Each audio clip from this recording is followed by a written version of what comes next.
بسم اللہ الرحمن الرحیم. ایک بہت اہم پوائنٹ پہ بات کرنی ہے، توجہ رکھیے گا.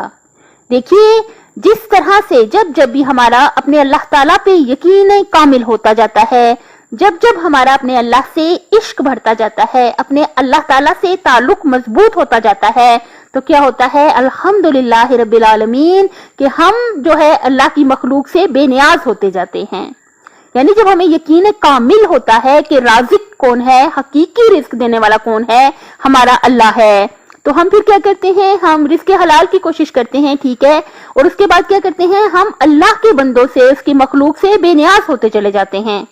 ہمیں کوئی فرق نہیں پڑتا کہ کوئی ہمارے بارے میں کیسا سوچتا ہے. ہمارے لیے سب سے زیادہ اہم یہ ہوتا ہے کہ ہمارا اللہ ہم سے راضی رہے. تو اس کا کیا نتیجہ ہوتا ہے؟ ہمارا دل بہت پرسکون ہوتا ہے، ہم بہت خوش ہوتے ہیں اندر سے، اور الحمدللہ رب العالمین کہتے ہیں کہ اللہ تعالیٰ نے سب کا سب اختیار اپنے ہاتھ میں رکھا. رزق کون دیتا ہے؟ اللہ دیتا ہے. زندگی کون دیتا ہے؟ اللہ دیتا ہے. اولاد کون دیتا ہے؟ اللہ دیتا ہے. آخرت کس کے ہاتھ میں؟ مالک یوم الدین کون ہے؟ جو قیامت کے دن کا مالک کون ہے؟ وہ ہمارا اللہ ہے. جتنا ہم اللہ تعالیٰ سے ہمارا تعلق مضبوط ہوتا چلا جاتا ہے، ہم دوسرے انسانوں سے بے نیاز ہوتے چلے جاتے ہیں.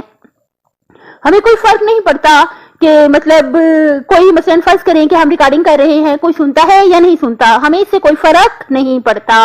ہمیں کیوں فرق نہیں پڑتا؟ کیونکہ ہماری جو ذمہ داری ہے، ہم پر کیا واجب ہے؟ امر بالمعروف اور نہی عن المنکر، نیکی کا حکم دینا اور برائی سے روکنا.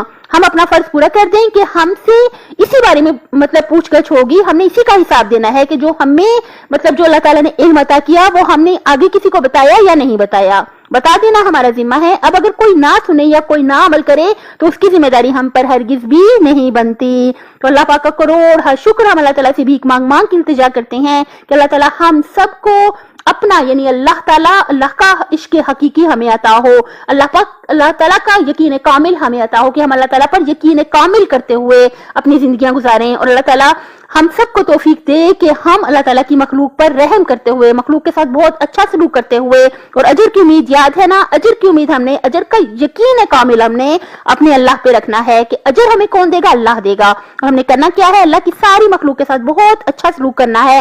اس کے انسان جو اس نے بنائے ہیں، جو اس نے پرندے بنائے ہیں، ان کے ساتھ بہت اچھا سلوک کریں، سب کے ویل وشر ہیں، پوری دنیا کا بھلا ہو، خیر ہو، پوری انسانیت، پورے مسلمانوں کا بھلا ہو، خیر ہو، لیکن دشمنان اہل بیت پہ لعنت بے شمار.